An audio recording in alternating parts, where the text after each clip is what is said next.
In the Cold War, in the 1970s, B-52s, some American bases, would come up to CFB Trenton in Ontario and practice doing bombing runs over the Arctic Circle to Russia because it was the most direct line if things kicked off. Yeah. And they would go over the Northwest Territories or Nunavut, right over our territory, loaded with nuclear weapons, and go right into Russia. And they practiced those bombing runs all the time. Right. And there was nothing the Canadian government could do to stop them because the fact of the matter is we were not pulling our weight as a country. We were not buying material. The military is using old, outdated equipment. So when they said, we're going to do this, we were in no position to say no. Canada doesn't have just two oceans we have to contend with. We have three. We have the Pacific, the Atlantic, and the Arctic Ocean. And the Arctic Ocean, for a lot of Canadians, a lot of people around the world, is maybe the most hotly contested ocean on the planet. To talk more about it, as always, thrilled to be joined. The always popular, I hear so many compliments about you, Paul Micucci. I hear, Thank you, Paul Jim. Micucci's a smart guy. I don't know about that. So you know a lot more about the Arctic than I do, right? Because of my father, Yeah, your father. And I appreciate your military background. And everything is terrific as far as geography, because you have lived at different places around Canada, and you get it. I was shocked. I think before the show, you came in and we were talking. The number of people. I had been to the Yukon, so I've been I've been to all three. Right. Oh, Nunavut as well. Yeah, I've been to Nunavut actually too, and I've been to Northwest Territories, and I've been to the Yukon. Oh, great, great. In my field of business, we at some point in time we've actually looked at doing business on all three. Oh, wow. I wasn't, maybe I was a memory gap. I didn't realize the population size. It's sparse. Yeah. Well, I knew it was small, but I didn't realize 136,000 across all three. Yeah. Nunavut, 42,000, Northwest Territories, 45,000, and the Yukon, 48,000. Correct. Yeah. Now the last one I was up at was the Yukon. I was in the Yukon. Beautiful, quite frankly. But a lot of Indigenous, I think, we spent most of our time with the Indigenous leaders in the Yukon. Yes. Talking about business opportunities. And it was interesting. And then we actually went to Alaska. So we took a plane. We were there. So we said, what the heck? We took a plane, flew into Alaska, spent a day in Alaska, which was just breathtaking. Yeah. But, well, the thing is with the Arctic and most Canadians, it's been well documented, 95% of the population lives within an hour of the U.S. border. Yeah. And we forget how far north it goes. And when my father was in the Royal Canadian Air Force, he was ground crew, and they would go to Alert. And Alert is the most northern outpost on Canada. You could almost walk to the Arctic Circle. It's at the North Pole. And we've had a military outpost there and other locations. And once upon a time, there was the Arctic, but with the proliferation of nuclear submarines from China, from Russia, and other countries, there's a lot of countries that can run through the Northwest Passages of the Arctic shipping lanes uncontested. So what Canada's done, that's a two-step thing. Step one, they built a fleet of Arctic offshore patrol ships, brand new, 6 of them, that can run through 4 feet or 1.2 meters of ice. Wow. And break it up. And especially at this time of year, this is when the shipping's busiest. And you'll see in the Canadian Armed Forces and all their social media, Paul, showing a lot of the Navy ships and the personnel in all these areas in the Arctic, because they can get material and personnel and ships and planes throughout the Arctic safely. Because in the dead of winter, it's not possible sometimes. No. Well, unless you're in a sub. A nuclear sub. A nuclear sub. Or the subs that Canada's considering buying. Right. Which have the capability of operating like a nuclear sub and can spend a long time under the Arctic ice cap. And that's the big decision for Mark Carney and for McGuinty and for everyone involved in the Canadian government is what subs they buy, because the sooner they get built and sooner on patrol, the sooner we can have Canadian submarines patrolling our waters. Because right now it's all other countries. Yeah, well, it's interesting, Jim, because you take a look at the map. So we're going to throw it up. The 5 Arctic Ocean coastal states, right? So you look at it and you look at all the people that are in this region, right? So you have us, of course. You have Russia, which when you look at this map, look at how close we are. Absolutely. Norway, which honestly, I didn't really believe, and Denmark, of course, because Greenland, and then the United States. Yeah. Because of the Arctic. So, there we are, and Alaska, and then, so you look at it, and on top of that, the number of people who allegedly have laid claim to the area. And the precious minerals and this and that and the resources up there. Yeah, the Chinese have they've and it's been rumored. We weren't able to fact check it. I know, and I've heard Steve Bannon talk about it. I've heard other people talk about it. But they say that the Chinese have claimed stake to some of it. They might have through a mineral resource exploration company, but quite frankly, that's just through an investment, right? In the Cold War, in the 1970s, B-52s, some American bases, would come up to CFB Trenton in Ontario and practice doing bombing runs over the Arctic Circle to Russia because it was the most direct line if things kicked off. Yeah. And they would go over the Northwest Territories or Nunavut, right over our territory, loaded with nuclear weapons, and go right into Russia. And they practice those bombing runs all the time. Right. And there was nothing the Canadian government could do to stop them because the fact of the matter is we were not pulling our weight as a country. We were not buying material. The military is using old, outdated equipment. So when they said, we're going to do this, we were in no position to say no. Yeah, no, it's true. Well, and the U.S. has been, listen, the U.S. has made many attempts to actually secure this area, right? They refer to it, in meetings as the soft underbelly of North America. Because of its location to Russia. Well, as crazy as Trump sounds, that's the whole reason behind Greenland. Yes. Yeah. That's the whole thing behind it. He's doing it in a very heavy-handed, sort of unintelligent way. Yes. But he's not the first American politician to muse, maybe publicly or privately, about the strategic and economic importance of Greenland and what it would mean to the USA. Oh, yeah. Well, it's been since, I was looking before we came in, it's been since 1812, the Americans have eyed this region. Yeah. Right. And of course, because, they always thought it was the back door into the nation, into North America. And, now technology, which is kind of scary, because before the show, I was listening to some really great other podcasting. And I actually happened on one that talked about cyber security in Alaska and the Arctic. Mm-hmm. And it was very interesting because they talked about, issues like sonar, location devices, blocking, and I thought to myself, wow, that's a really interesting topic. But if you think about it, Jim, you're in, sub-zero temperatures for most of the year. Quite frankly, equipment failures can happen. Who's better at actually all that technology now? Or they have state-of-the-art stuff. It's the Russians. Quite frankly, they know how to work in cold weather, right? So they're good at it. We're trying, but we're limited. We're limited in resources. And when I looked at it, I looked at the transfer table for how much we spend in this region. And this is not militarily. This is just to keep this region sort of afloat, and we'll throw up the graph on it. Well, because you have to fly in everything. If they need bread and milk and butter in the store, it has to be flown in from Edmonton and Winnipeg. If their logistic timetable is off, people potentially can die. So this is how tough it is to live here. So it's about $6 billion.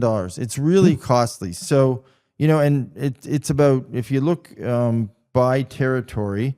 For the Yukon, it's about $34,000 a person per year. So $1.6 billion, it really is. And that's social, health, government transfers. Those are all the things that go into that number. It's about $2 billion for the Northwest Territories.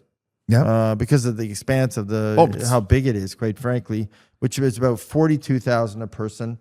And then Nunavut, it's roughly $57,000 per person. So it's, we spend a lot of money for a few people to keep it going, because we, as a country, believe it's crucially Canada. Important to our defense and to our country. You're right. It's Canada, right? And Paul, the one thing in the last decade or so, they've gotten really serious about the Canadian Army, especially the hardcore, the Special Forces infantry. they'll go on an extended exercise in the Arctic with they call them the Rangers, and they're native to the Nunavut and the Northwest Territories, and they'll live there thousands of years, and they're taught how to build ice shelters so they don't freeze to death. And they spend a lot of time. That's one thing the Canadian Army and even other armies in NATO will point out, that we have an exceptional skill at living and thriving and surviving in bitterly cold temperatures because we train for it on a regular basis. And a large segment of the population in that part of Canada has lived there in that kind of weather for thousands of years, and have survived and thrived and been great at doing it. And one thing also the Canadian military is doing is they are in the process, they're about to come online in the next year or so, a series of drones, large drones that could spend hours, like 10, 15, 20 hours on patrol, so they can patrol the Arctic. And then they have someone running it on a big flat screen computer in another base in another part of the country, and they can monitor so many things. And they can see if there's a changing in heat. Is there a submarine that surfaced? Whatever it is. And that's where the technology comes in. Right. They're building the huge Arctic surveillance radar. I guess it's almost like an antenna dish farm that's going to be built near Peterborough. That's Australian technology that, even though it's in the Peterborough, Ontario area, on a large tract of land, can survey thousands of kilometers all the way to the tip of the northern part of Canada. So that's one thing the country, I think, is starting to get very serious, Paul, that unfortunately, we have a 3-ocean country, and we can't not take care of it. We can't not defend it. We can't just leave it to someone else to run it.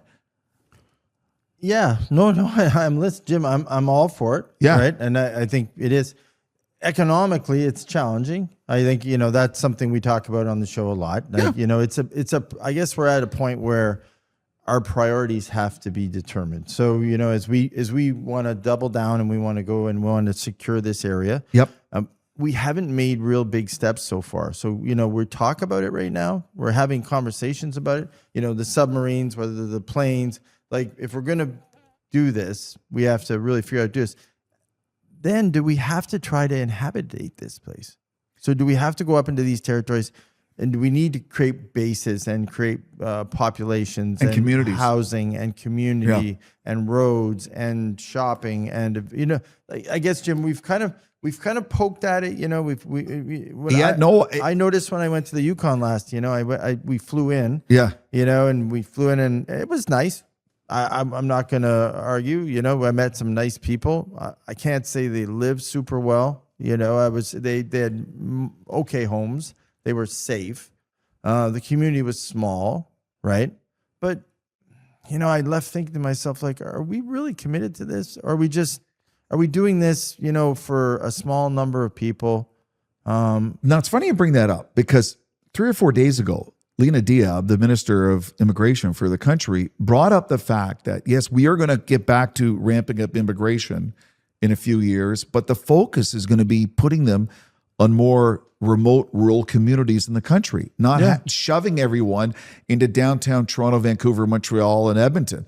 And that lends to what you're talking about. So that means the government's going to have to look at a modular housing, new way of doing things, how to get logistics, how to get proper food to these communities on a regular basis.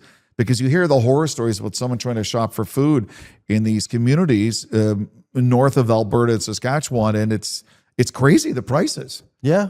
No, listen, and I think terrific idea if we're going to commit ourselves to securing, because part of defining your ownership of a place is actually having people, community, defense, economy. Like, you know what I mean? Like those. Because if you don't, what happens?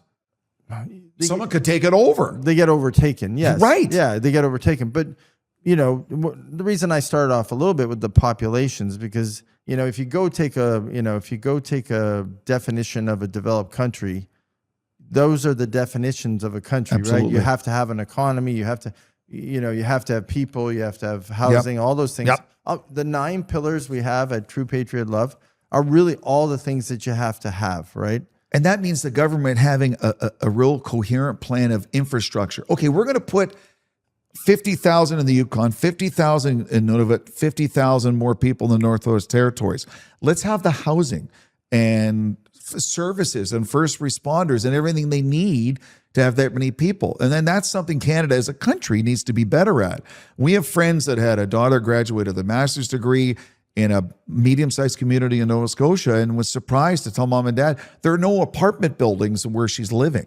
I think she has a job there, but it was tough to find. She ended up getting like a room in a house. Yeah. And that is something we take for granted in bigger cities in the country, that when you get to more remote communities and more northern communities, is having places for people to live and work and maybe be active it's not a done deal. It's not a sure thing.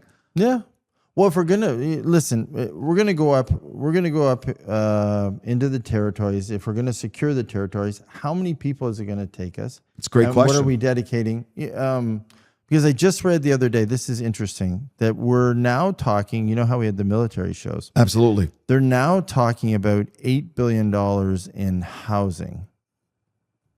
For all of Canada or for those areas? For all of Canada. For all, yes. Going into the CAF, going into the military. Yes. To try to fix up a problem that's, so are we going to go and, are we doing 100,000 homes, or like you said, modular homes, or for people to stay, for them to go here? And the other thing now, if you're going to have families, right? So if I'm going to go up and I'm going to commit myself to live in the north, tougher lifestyle, it right? is. So then I want a really good school. Like, what are the benefits for me to go north to bring my family up, right? Number one, I might not be able to get housing here, so do I get a supplementation of housing there? Am I paying $100,000 for a house in the Northwest Territories on the base there? Am I paying in the Yukon? What is my housing cost? What are my schools? Can I get teachers? Can I get doctors? One of the things, Jim, that people, when I was up there, and it was very actually the First Nations chief that I was dealing with, we had dinner, and that was his biggest issue. He was talking about it at dinner. He said, we can't keep doctors, and when we get doctors, they come, they last, they get some experience, and then they're off, right? Mike and Brady said the same thing when they were on their tour of places like Sault Ste. Marie and Brandon and other places. It's a countrywide issue. And look, if we as a government are going to spend money, why don't we go to Paul Micucci, who just graduated medical school at the University of Alberta, and say, your debt's taken care of. You're going to work 3 years in Yellowknife. Yeah. You're going to work 3 years in Whitehorse. And you're like, I worked 3 years as a family doctor, as a GP in this city, and I have no debt, school debt. That's a pretty good deal. Done. I'm up there. That's a pretty good deal to start. You start your career, then you can go wherever you want. Yeah. And then they could have a rotation of these new students, wipe out their debt, and then they have more access to healthcare in these communities. Yeah. And that's tax money well spent as far as I'm concerned. No, it is. It is. But, I think that's like a lot of things in Canada, the commitment that we have to show now. So, we talked about it. So, if we're going to create bases and buy submarines and all that stuff, where's the plan that leads people to make that jump, to go there and say, I'm gonna bring my family up? Beautiful. If you can make it work, and you can go to one of these communities, you have a nice life. It's a laid back, very nice. You hunt, you fish. Hey, the Toronto Maple Leafs just drafted a kid from the Yukon named Gavin McKenna, and he's the best young player to come into the draft. That's why he went first overall. There is a lot to be said for. I know Brady said he went on a summer vacation to the Yukon. He said he's never seen anything more beautiful in his life. Yeah, and that's a common refrain. And you'll see the social media posts from people who see the Northern Lights in all these places up north, and it almost doesn't seem real. It's so beautiful. So yeah, there's a lot to offer, but it has to be a multi-step thing. Does it have healthcare? Do they have infrastructure? Do they have a place to live? Do they have something for teenagers to do when they're not in school? Well, yeah, no, I'm with you, Jim. And, we bring it up, we've had this conversation before. Iran it looks like it's coming to an end. I had to say, you never know. You never know. But yes. Yeah, knock on wood. Yeah. But, as Iran's coming to an end and the U.S. kind of limping out of the region, or whatever. And with their tail between their legs. Yeah. Not a lot of bases, a lot of their bases have been destroyed. Yeah. So now they're coming back. So, Western Hemisphere supremacy is part of their original plan. I don't know where they are now. So now, do they double time into the region? Because it's interesting with them leaving, Russia now sitting there with Iran. You have an interesting group of people. There's an interesting triad or happening now. Absolutely. Which then, does it become more important to get into this region? Which then, is that a bigger pressure on Canadians to step up to the plate to show we're doing something? Or do we just get dwarfed? Do they move in and start to say, okay, we're going to create the infrastructure here for you, and you never did. You don't have the submarines, you don't have the people, you don't have the infrastructure. We will. So right now, the only thing in Canada's favor is Russia has suffered so much egregious losses in their war with Ukraine, and their economy is in such horrible shape from just trying to keep it going.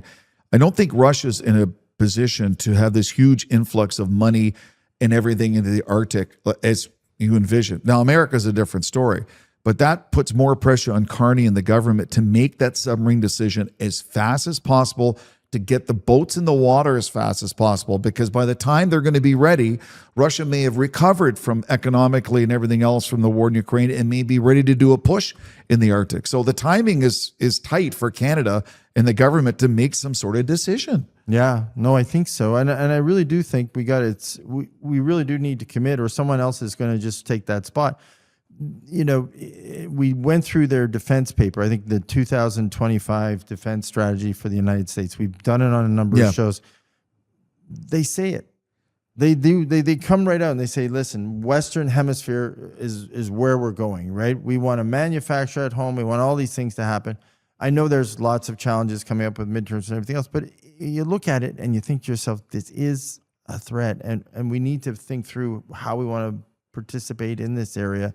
Now, Russia, on the other hand, I don't know, I think you make a great point. I don't even know if it's a threat from Russia. So I don't even know if the rationale would be, I think it's basically, with everything going on, the U.S. kind of having to retool themselves. I think it is just to get, the Americans like to do that. The American, military always has to have a reason, right? Yeah. So, that's a good point. So yeah, very good point. All of a sudden they collectively create this goal of Western security, right? And they give it a name. Yes. Like we used to do in the old consulting days, where we get in a room and we create a concept, let's call this financial instruments. What does it mean? We don't know. But right? that's what it's called. Let's call it that, right? You know what I mean? Next thing you know, everyone at every cocktail party is talking about the fact that, they're doing hedges and swaps. And, at the point, we just kind of categorized it under financial instruments and then, made a bunch of disclaimers. But is that what happens out of this? After we, this upcoming week, we're going to have the 250th anniversary. I saw this morning, they're going to have stages everywhere and bands and everything going on for 4th of July. They come out of that. They're like, okay, now, there's probably a bunch of people sitting in think tanks in Washington right now that are trying to think of what's the spin strategy, protocol, like what's going to happen coming out of the next round of this. Because, before it was, let's focus in the Middle East. Now, okay, let's not focus in the Middle East anymore. And where do we go next? And so, but here's one thing that we can't discount, Paul. If you look at times in American history where they had a comeback, they used manufacturing and industrial base and that to rebuild, to get back on their feet, to rebuild and stuff. It's all through history. Right. But AI is changing things. It is. And the push for AI and who is leading AI and the impact of AI, we can't even comprehend it yet. And there are other countries that are spending a lot of time and money to try to be at the forefront on AI, where a lot of Americans are arguing over, the guy from Philanthropic and Elon Musk and all the different people all the involved. Public offerings. Yeah. And what are they doing and what's their goal? Well, these other countries, they don't care what the goal is. They just want to be number one when it comes to AI and what it means to their country. And that's one thing. When Carney has his list of issues in the government, it's worrying about the North and making sure we have our sovereignty, dealing with our economy.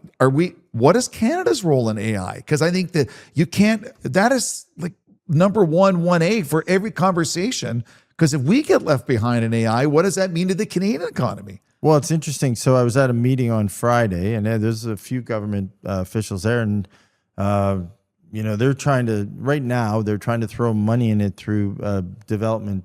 Oh, right. So they're trying to get funding into it through transfers, think tank projects, all this stuff, because they realize we're almost in last place in the developed world as far as AI development goes right now. And that's not good, Paul. No, that's not good. We haven't kept pace, and so therefore robotics, AI, all those things they're trying to put priority. But it's a catch-up game again. Yeah. We're in this slow catch-up game, which it's interesting. We talked about submarines again. We're in this slow decision-making process where, like, you and I have had this discussion on submarines for 6 months.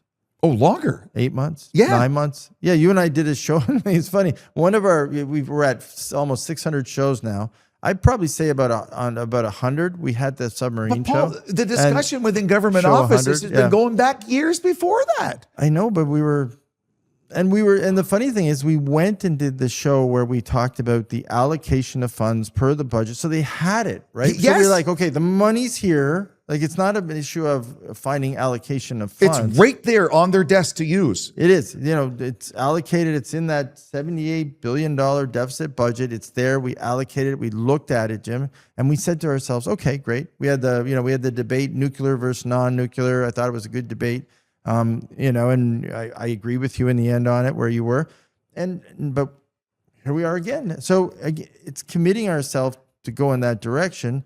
Because I think coming out of, and I said this on another show, you can't take the summer off now, right? You can't be taking the summer. There's so many things.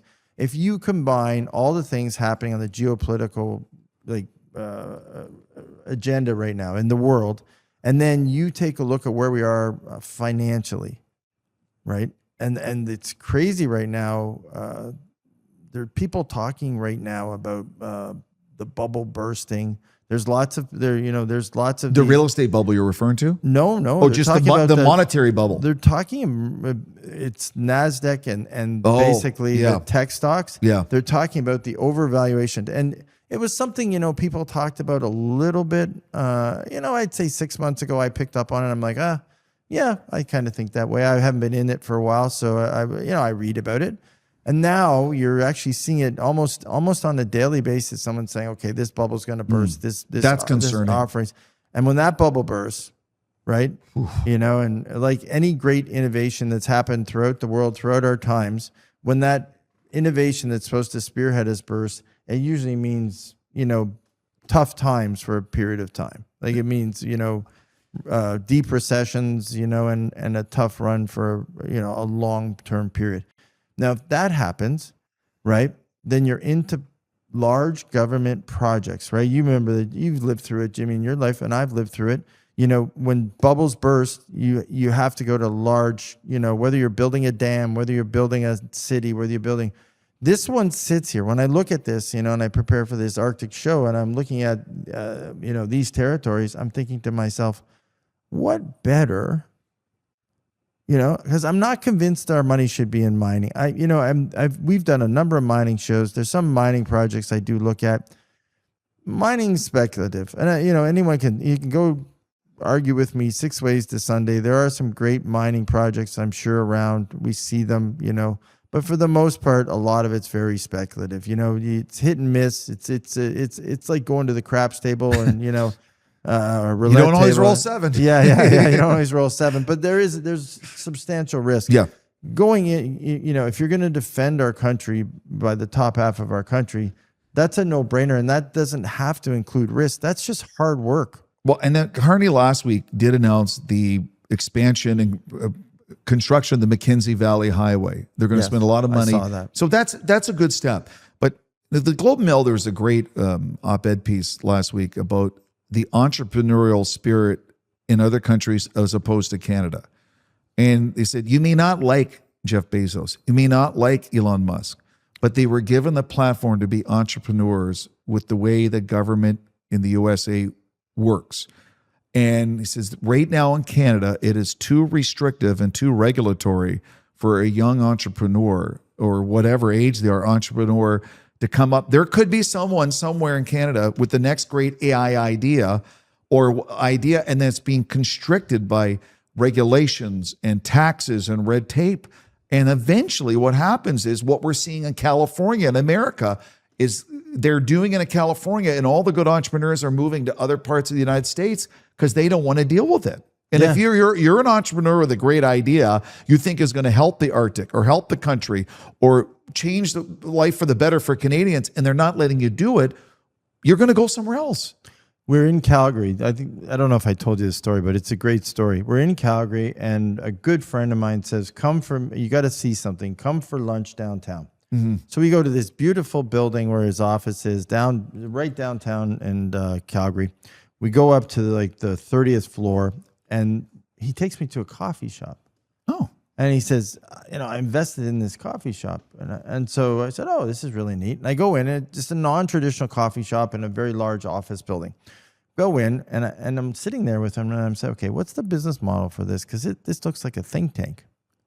And he says, yeah, you got it. And he says, right across the way, he says, these are all the people that are sitting here waiting for their immigration to go through to the U.S., and they're living in Calgary right now, doing all their development hubs. So this is their development hub before they get their immigration into the U.S. So they're laying their blueprint and foundation here, and then going there. Waiting to go there to get financing. So they pitch their projects in America. It's easy to hop from the West Coast to get into the U.S. is easy. Yeah. So they wait for their call. They make their plane rides. They actually pitch for money in the U.S. They don't pitch for it here.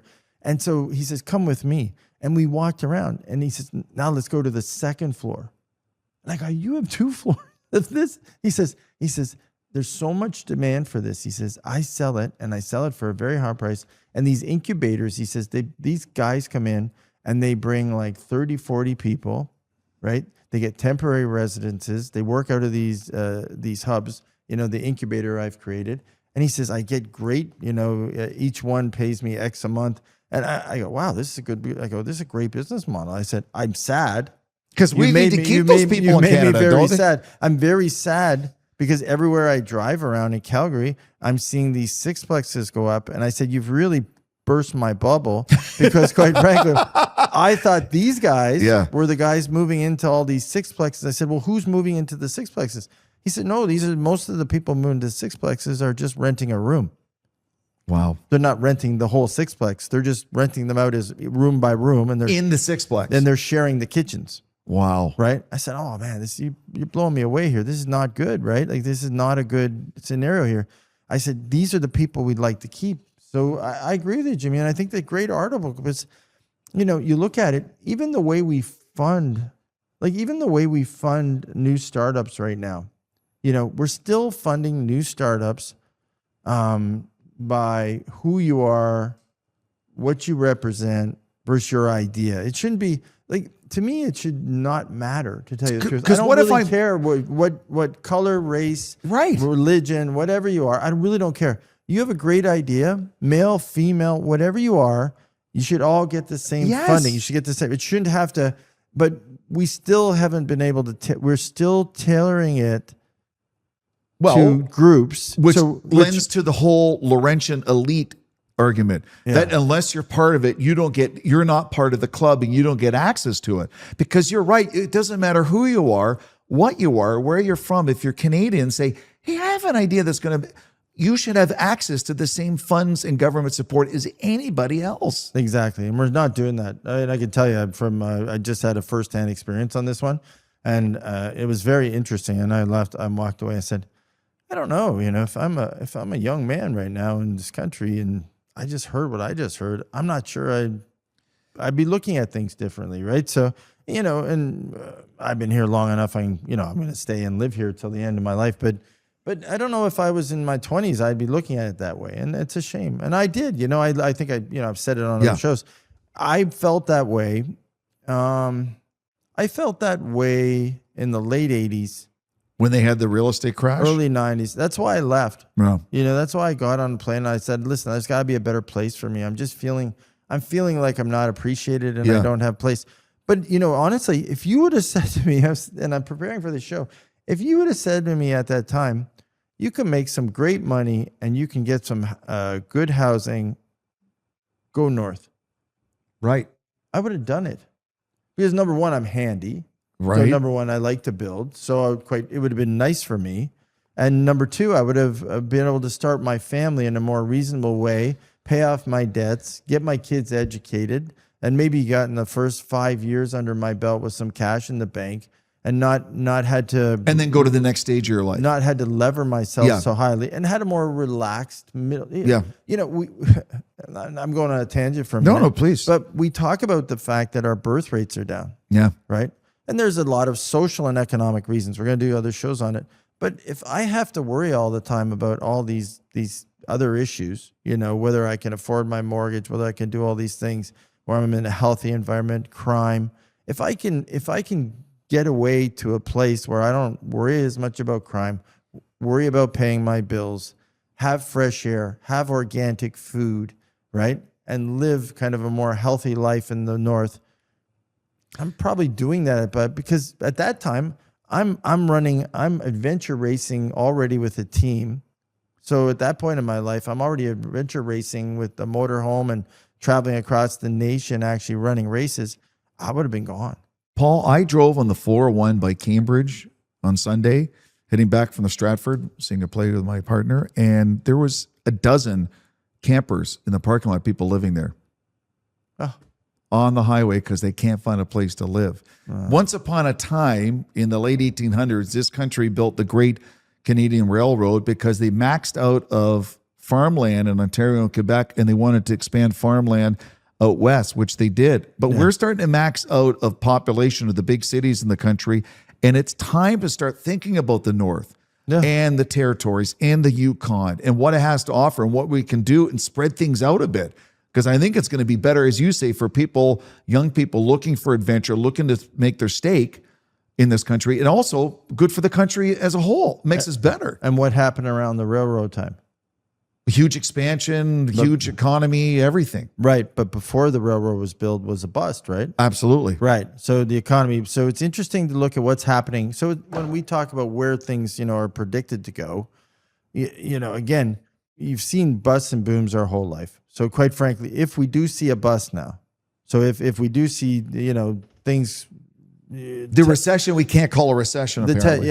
Well, honestly, if the stock market realigns, that's something we haven't talked about. And, it's funny. It started, as I mentioned, it's starting to come up. If the stock market does realign like they're talking about, we are into a full-on recession. Yeah. So therefore... No matter what spin you put on it. No, you can't spin that one. That's something, and quite frankly, we talked about it, on another show with Iran right now.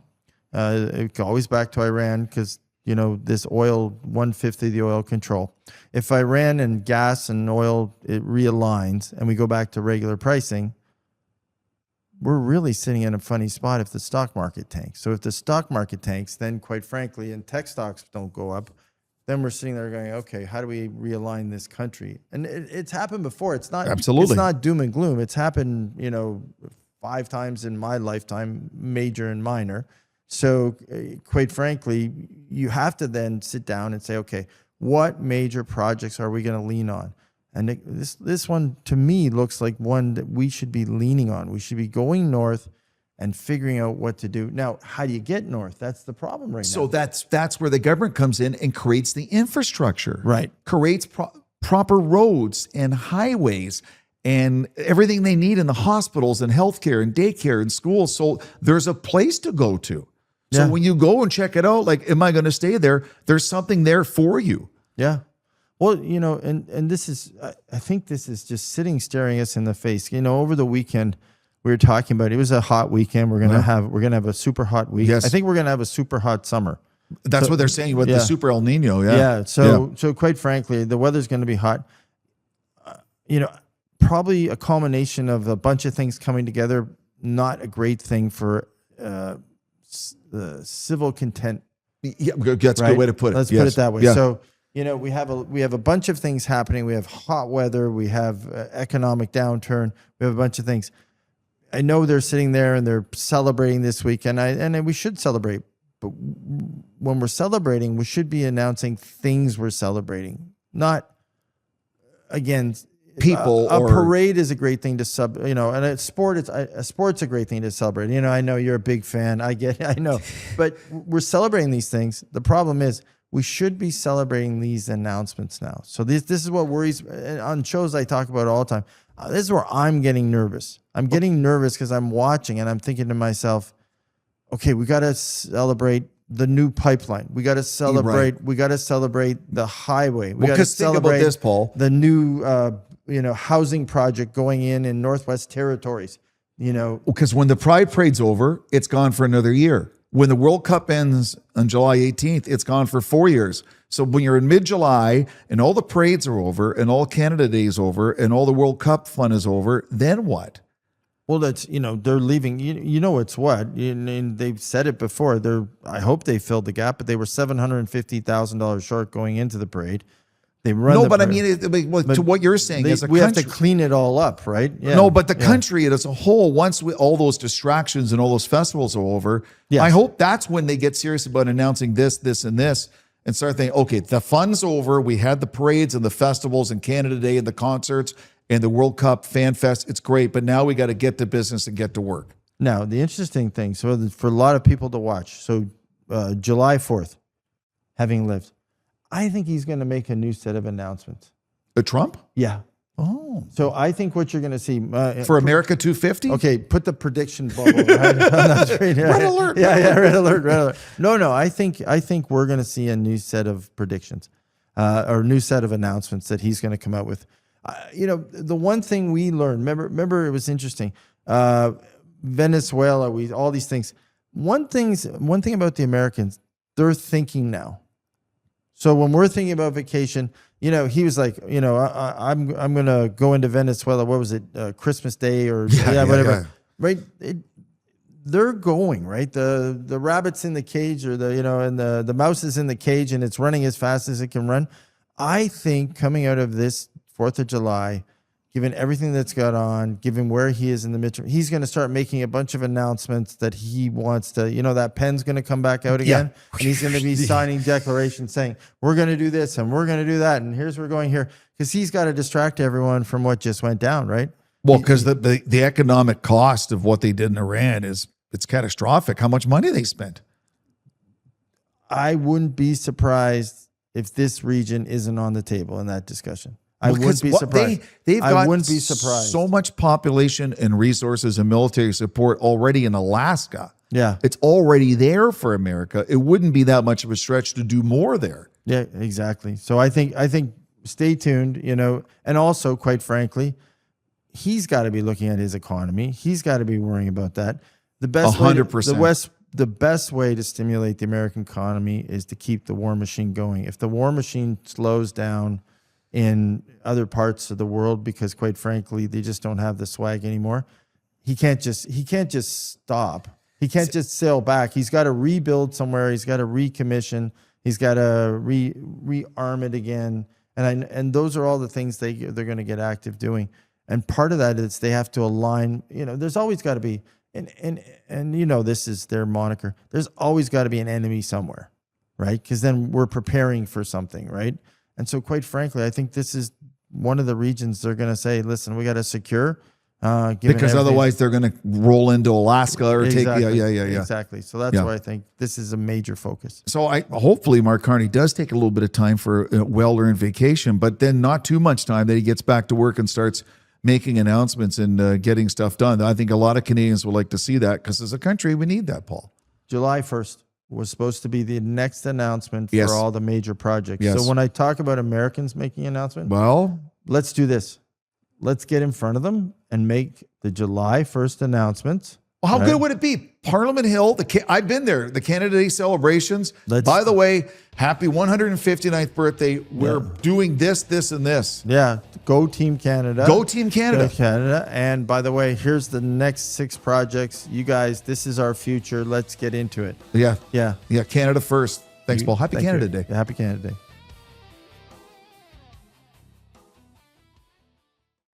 Looking for reliable and convenient personal safety products? Less Lethal has you covered.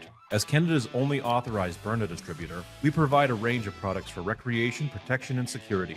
Explore our Byrna launcher lineup, including the LE, SD, TCR, and Mission 4, designed for different levels of performance and protection needs. We also offer the Banshee personal safety alarm, designed to protect children, women, and vulnerable individuals. Because your safety is our top priority. Shop now at lesslethal.ca.